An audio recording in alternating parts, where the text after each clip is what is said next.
আসসালামু আলাইকুম গাইস, আপনারা কেমন আছেন? আশা করি সবাই ভালো আছেন। আলহামদুলিল্লাহ, আমিও ভালো আছি। তো এই যে হুজুর যে হাদিসটা বললো, হাদিসটা অল্প শুনেন তো।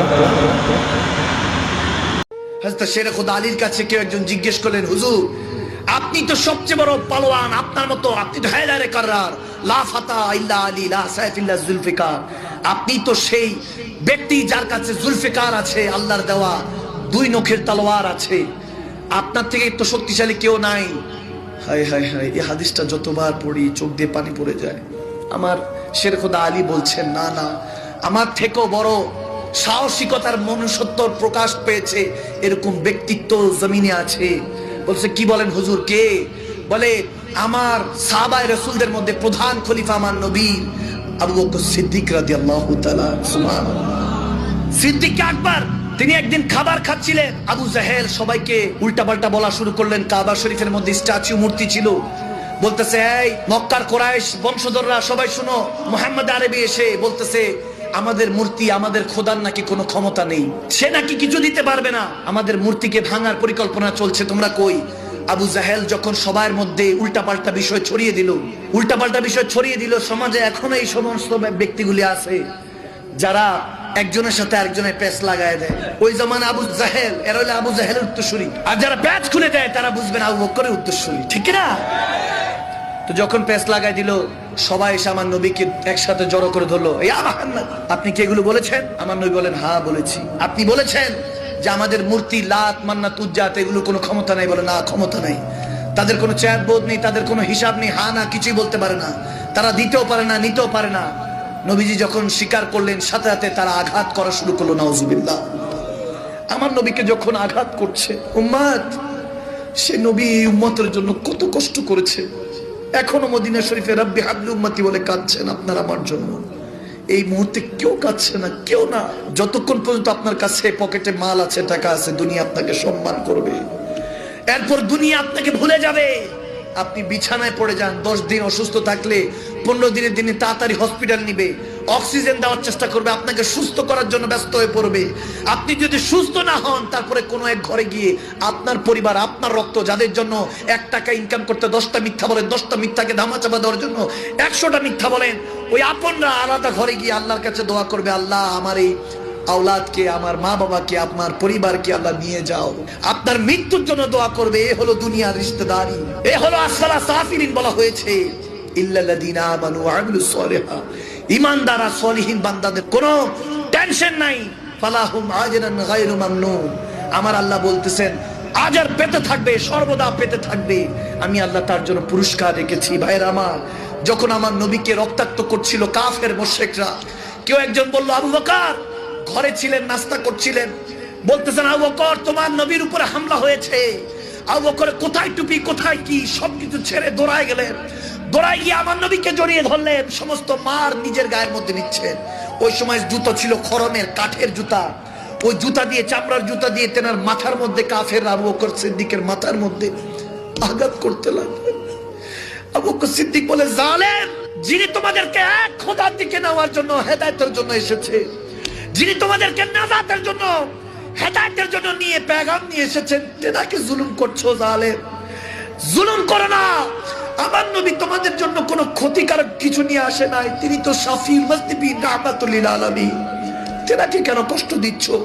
আবু বকর সিদ্দিককে রক্তাক্ত করা হয়েছিল, তিনি এমন অবস্থা হয়েছে, মাথার মধ্যে বাড়ি পড়তে পড়তে চুল সহ গোশতের চামড়া সহ উঠে এসেছিল, রক্ত, হেলমেট ভেঙে রক্ত টপ টপ করে পড়ছে। আমার নবী বলে, আবু বকর সরে যাও, তারা আমাকে আঘাত করছে, তুমি কেন এরকম করছো? সেদিন হয়তো বা সিদ্দিক আকবর বলতেছেন, ইয়া রাসূলুল্লাহ, আপনাকে না যদি বাঁচাই কাকে বাঁচাবো? আপনাকে তারা চিনতে পারে না, ইয়া রাসূলুল্লাহ আপনি মনে কষ্ট নিয়েন না, আল্লাহ যদি বদদুয়া দেয় জাতি তো ধ্বংস হয়ে যাবে। ওদিন নবী আর বদদুয়া দেন নাই। কিছুক্ষণ পরে যখন সবাই চলে গেল, সিদ্দিক আকবর বেহুশ হয়ে গেলেন, রক্ত পড়তে পড়তে। তেনার রক্ত যখন মুছতেছিল, এভাবে মুছতেছিল, তেনার মেয়ে উম্মে সালমা বলতেছেন যে আমার বাবার যখন রক্ত মুছতেছিলাম, তখন ওই অবস্থায় এমন অবস্থা হয়েছে, আমার বাবা জান যতবার জুবান খুলেছে শুধু একটা কথাই বলতেছে, জালিম, জালিমরা আমার নবীকে কষ্ট দিস না, আমার নবীকে কষ্ট দিস না। আরে সেই জামানায় কাফের আমার নবীকে জাহিরিয়ান কষ্ট দিয়েছে, আর আমরা উম্মত এখন বেনামাজি হয়ে নবীকে বাতিনি ভাবে কষ্ট দিচ্ছি, রুহানি ভাবে কষ্ট দিচ্ছি। হকের জন্য লড়াই করতে পারছি না। আল হক বলুন, হক কথা তিতে হলো বলতে পারছি না।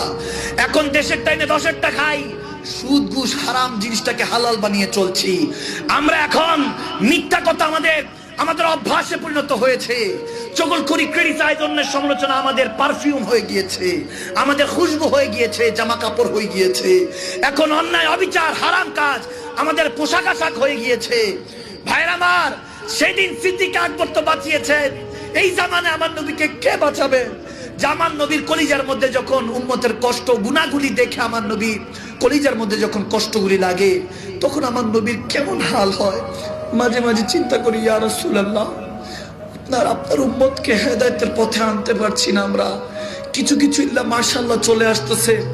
ইয়া রাসূলুল্লাহ, আপনি নারাজ হয়েন না।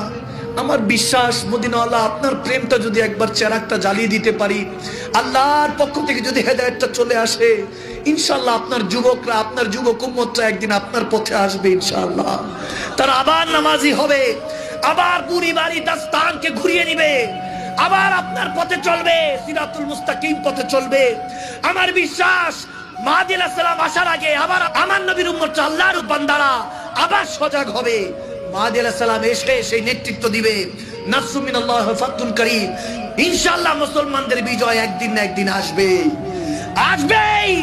আপনি হয়তোবা চিন্তা করছেন কেন এখন আল্লাহ এই জুলুম অত্যাচার সহ্য করছে। না না, উনকে ইহাঁ দের হে আধের নেই।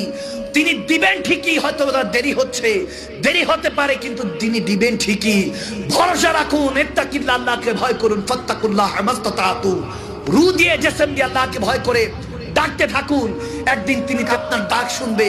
আপনার কাছে কোনো যদি ভিক্ষুক এসে যদি আপনার কাছে ভিক্ষা চায়, আপনি বলবেন মাফ করেন, সামনে যান, আপনি দিবেন না। একদিন, 2 দিন, 15 দিন, 20 দিন, 1 মাস আপনার কাছে চাইতে থাকলে একদিন না একদিন আপনার মনটা গলবে। আপনি ভাববেন আজকে 10-20 টাকা দিয়ে দেই, এতদিন ধরে চায়, আজকে অন্তত দিয়ে দেই। এর জন্য বান্দা বলছি, চাইতে থাকেন। দুনিয়ার বান্দারা চাইলে নারাজ হয়, মন্ত্রী মিনিস্টার কাছে, ক্ষমতাবানদের কাছে চাইলে তারা নারাজ হয়। কেন আসছো? দূর দূর করে তাড়িয়ে দেয়। আর আল্লাহ নারাজ হয়, বান্দা চায় না কেন, আমার কাছে চায় না কেন? আল্লাহ দেওয়ার জন্য বসে আছেন। তিনি তো তেমন রব, তেনার কাছে চান, কাজী নজরুল ইসলামের সঙ্গীতে চান, গীতের মধ্যে চান, তেনাকে আল্লামা ইকবালের কালামে চান, জালালউদ্দিন সুয়ুতির কালামে চান, আলা হযরত ইমাম আহমদ রাজার নাতে পাকে চান, তেনার আলাপে চান, বাংলায় চান, ইংলিশে, ফার্সি, উর্দুতে, যেই যেই ভাষা আপনার জানা আছে সেই ভাষাতে চান। তিনি দেওয়ার জন্য বসে আছে। তিনি তো এমন রব যার জুবান নাই, তারটাও কবুল করে, তারটাও শুনে। তো বান্দা, আপনার জুবান থাকতে চাচ্ছেন না কেন? তেনার কাছে চান, একদিন আসবে, রহমতের দরিয়ায় জোশ আসবে। বান্দা, আপনাকে বলছি, উঠ বান্দা, क्यों डरता है, देख फिर खुदा क्या करता है। উঠেন, আজকে থেকে প্রতিজ্ঞা নিয়ে উঠেন, সেই মালিকের কাছে চান, আল্লাহ আমাকে তৌফিক দাও। তুমি তৌফিক না দিলে তো চাইতে পারবো না, তুমি তৌফিক দাও। রহমতুল আলামিনের উসিলা দিয়ে চান, 63 বছরে এক একটি সেজদার উসিলা চান, সেই নবীর উসিলা চান, যেই নবী 63 বছরে একটা মিথ্যা নেই, একটা দুর্নীতি নেই, একটা জেনা গুনাহ নেই। সেই নবীর উসিলাতে চান, পাক কোরআনের উসিলাতে চান। ইনশাআল্লাহ, ইনশাআল্লাহ, ইন্নামাল উসরি ইউসরান। আজকে হয়তোবা দুঃখ আছে, আপনার দোয়া আল্লাহ আজ যদি কবুল করে, কাল থেকে আপনার সুখের অভাব হবে না। বান্দা, চাইতে থাকেন, চাইতে থাকেন, রহমতের দরিয়ায় একদিন জোশ আসবে, তিনি দিবেন, পর্দা উঠে যাবে, হেজাবাত দেখতে থাকবেন। ওই পর্দা পরে আছে দেখে দেখেন না, মোহাব্বত আসে না। যখন চিন্তা করবেন দেখি না কেন, দেখি না কেন, হ্যাঁ वो पर्दे में है तो पर्दा पोश रहे, वो अगर पर्दा हटा दे तो किसको होश रहे। আরে তিনি পর্দায় আছেন, এটাই ভালো। তিনি যদি পর্দা সরিয়ে দেন, কোটি কোটি জ্বলন্ত দূর পাহাড় সাক্ষী হয়ে যাবে। আপনি এখনো মনে করছেন আপনার জন্য রহমতের দরজা খোলা হয় নাই, খোলা হয়েছে। এজন্য কথাগুলি এখন পর্যন্ত শুনছেন। কাসাম করে বলছি, তওবাতুন নাসুহা করে উঠেন। আজকে আল্লাহ রাসূলের জন্য উঠেন, আবার দ্বীনকে জিন্দা করার জন্য উঠেন। সমাজের থেকে ফিতনাকে, গুনাহকে তালাক দেন। যারা আমার নবীর সুন্নতের উপরে বিয়ের নামে ম্যাচ প্যাকেজ করে, তাদেরকে বিচারিত করেন। যারা আমার নবীর সুন্নতের উপরে তলোয়ার চালায়, তাদের সাথে আর সম্পর্ক রাখবেন না। হুব্বু ফিল্লাহ ফি রাসূল, বুগযু ফিল্লাহ ফি রাসূল। আল্লাহ আল্লাহ রাসূলের জন্য ভালোবাসুন, আল্লাহ আল্লাহ রাসূলের জন্য ঘৃণা করুন। একদিন আসবে সেই মহান রদ, ফাত্তাবিউনি ইউহিব্বুকুমুল্লাহ। নবীর ভালোবাসার কারণে একদিন আল্লাহ আপনাকে বান্দা থেকে বন্ধু বানিয়ে নেবে। সুবহানাল্লাহ।